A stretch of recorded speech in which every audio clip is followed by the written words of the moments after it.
The Suluape family has been the only family really that has come out of Samoa and really made a name for themselves in the professional tattoo industry.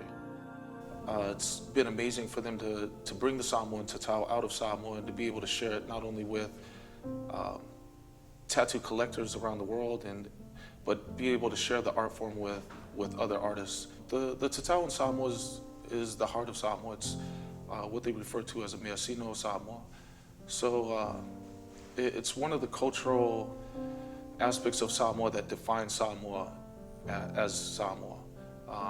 I've heard it say that without the tatau that there would be no Samoa.